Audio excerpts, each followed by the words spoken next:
25 வீடுலையுமே connection வந்து முறையாக கொடுக்கல. எல்லாத்துக்குமே டிராப் எதுவுமே இல்லை. டேரெக்டாக டாய்லெட்லேருந்து கொண்டு போய் மேனுவலில் கொடுத்துருக்கோம். இதுதான் அங்கே நடந்திருக்குது. இதை நாங்கள் சரி பண்ணோம். நாங்கள் ஒரு வீடாக எடுத்து அந்த லைனை செக் பண்ணிட்டு ஒரு வால்வு சேம்பரும் டிராப்பும் போட்டுட்டு அப்புறம் நம்ம வந்து கனெக்ஷன் கொடுக்குறோம்.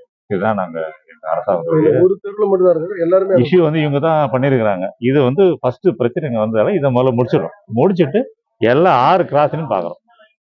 ஏன்னா எல்லாருமே ஒரு மாதிரி அவங்க மனசுக்குள்ள ஒரு சந்தேகம் ஒரு பயம் இருக்கிறதால தெளிவுபடுத்திட்டு அப்புறம் தான் சுத்திகரிப்பு நிலையம் அருமையில இருக்கு. ஆமா, அந்த வாயு வந்து வெளியேறும்ன்றது வந்து நியர்பைல வந்து உங்களுக்கு எல்லாருக்குமே தெரியும். இல்ல இது இந்த பைப்லைன் நீங்க ட்ரைனேஜ் போட்டதுனால மக்கள் கிட்ட விழிப்புணர்வு கொடுக்காம இல்ல அதாவது கழிவு நீர் சுத்திகரிப்பு நிலையத்துல இருந்து கேஸ் எல்லாம் வெளியில வராது, வாய்ப்பே இல்லை. இவங்க நம்ம இண்டிவிஜுவல் ஹவுஸ் யூஸ் பண்றதுல தான் கேஸ் வரும். அதுதான் விண்டு பைப் வரும். ஓகேங்களா? அது சுத்திகரிச்சு தண்ணியை வந்து டிஸ்போஸ் பண்றோம், அவ்வளவுதான். அங்க கேஸ் வரதுல வாய்ப்பே இல்லை. இல்ல அது சொல்ற கேளுங்க. அது வந்து இங்க ப்ராசஸ் நடக்கும்போது ப்ளோயர் ஓடும், ஏரேஷன் பண்ணும். அந்த சமயத்துல அந்த ஸ்மெல் வரும். அது வந்து ஓப்பன் ஏரியா. ஓகேங்களா? அது ஓப்பன் ஏரியா அது 10 நிமிஷம் அந்த ப்ளோயர் ஓடுனா அது சப்சிடி ஆயிடும். ஓகேவா? அது வந்து கண்டினியூஸா வராது. என்ன தேவை, ஏரேஷன் பண்ணும்போது கீழே செட்டில் ஆகுது இல்லையா? அந்த ப்ராசஸ் நடக்கிற டைம் அது வரைக்கும் தான் வரும். அது வந்து ஹெவியா இருக்காது. ஏன்னா பெரிய தொட்டி அது அப்படியே சர்ஃபேஸ் வெளியே வந்துடும். அது சுத்திகரிப்பு நிலையத்திலிருந்து விஷவாயு வர்றது வாய்ப்பே கிடையாது, எங்கேயுமே வராது. ஏன்னா அவர் கேள்வி கேட்டதா, அதாவது சுத்திகரிப்பு நிலையத்திலும் விஷவாயு வர்றது வாய்ப்புலாம் கிடையாது. அது வந்து ஏரேஷன் பண்ணுவாங்க. ஏரேஷன் பண்ணும்போது நம்ம இப்போ நார்மலா நம்ம வீட்டில் இருக்குல்ல, அதை அப்படியே ஓப்பன் பண்ண ஒரு ஸ்மெல் வரும், அவ்வளவுதான். அது வந்து பெரிய ஏரியா. ஓகே, நடவடிக்கை எப்போ சார் முடியும்? இது இன்னைக்கு இந்த தெரு ஃபுல்லாவே நாங்க எடுத்து கேமரா எல்லாம் கரெக்ட் பண்ணி கொடுத்துருவோம். ஓகே, அது வரைக்கும் அவங்க வந்து மொபைல் டேப் யூஸ் பண்ணுவாங்க. நாளையில இருந்து இதை பயன்படுத்தி வெளியில இருந்து வரலன்னு வரது வாய்ப்பே கிடையாது. இல்ல அதெல்லாம் வாய்ப்பு இல்லை, அது மாதிரிலாம் கிடையாது. அதுக்கான தனி டீம் வந்து அவங்க செக் பண்றாங்க ரெகுலராகவே. அது சயின்ஸ் அண்ட் டெக்னாலஜியில இண்டஸ்ட்ரி செக்டர்லாம் அவங்க பாக்குறாங்க. அவங்க ரெகுலரா பார்த்துட்டு இருக்காங்க. அது வேற போயிடும். நமக்கு வந்து டொமஸ்டிக், அதாவது வீட்டு உபயோகத்தில் இருக்கிறதுக்கு இவங்களுக்கு பிரச்சனை வரக்கூடாதுன்னா நாம இண்டிவிஜுவலா நாம தெளிவா இருக்கணும். 2 பைப்னா 4 அடி வச்சிருப்பாங்க, அதெல்லாம் பத்தாது. ஒரு 10 அடி ஓரத்துக்கு மேல இருக்கணும். காத்து வந்தோம்னா கூட வெளியில போயிடணும். சப்போஸ் 4 அடியில் வச்சுருந்தீங்க ஸ்மெல் தான் வரும். அப்ப அது ஆட்டோமேட்டிக் நம்ம நுகர வேண்டிய சூழ்நிலை இருக்கும். அது சங்கடமா இருக்கும். அது இயல்பான விஷயம். சில பேர் சரியா புரிஞ்சுக்கல, அவ்வளவுதான். அவங்களுக்கு வந்து தெரிஞ்சு செய்ய போறது இல்லை, தெரியாம செஞ்சிருக்காங்க. அதை நம்ம கரெக்ட் பண்ணி கொடுத்துருவோம்.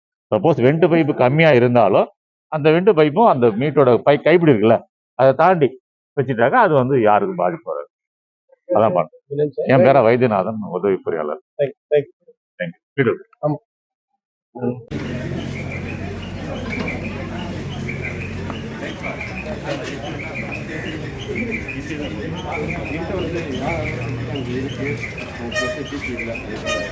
பொதுமக்களுக்கு அன்பான வேண்டுகோள், யாருக்காவது மூச்சு திணறல், வாந்தி, மயக்கம், இதய பிரச்சனை ஏதாவது இருந்ததுன்னா அருகில் இருக்க முருகர் கோயில்ல மெடிக்கல் கேம்ப் போட்டிருக்கோம்.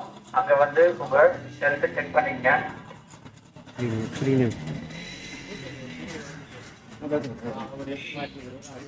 வீட்டுல எல்லாருக்கும் மூச்சோட கஷ்டமா இருந்தாலும் நெஞ்சு எதனா அடைக்கிற மாதிரி இருந்தாலும் உடனே வாங்க, இங்க மெடிக்கல் கேம்ப் போட்டுக்கிறோம் முருகர் கோயில் பக்கத்துல. எல்லாரும் வந்து அவங்க உடம்பு செக் பண்ணிங்கம்மா. நெஞ்சு எதனா அடைக்கிற மாதிரி இருந்தாலும் இல்ல தலைவலி, வாந்தி, மயக்கம் எதனா மயக்கமா இருந்தா கூட வாங்க, மெடிக்கல் கேம்ப் போட்டுக்கிறாங்க முருகர் கோயிலாண்ட. எல்லாரும் வந்து அவங்க உடம்பை செக் பண்ணிக்கணுமா.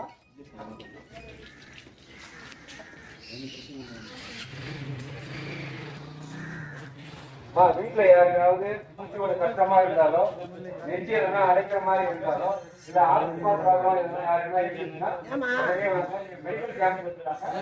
எல்லாரும் வந்து அவங்க உடம்பு செக் பண்ணிட்டு சிரமமா இருந்திருக்காங்க. சரிங்களா?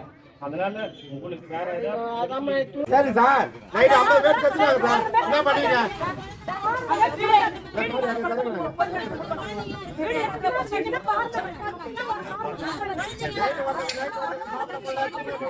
எதுவும் பண்ண முடியல.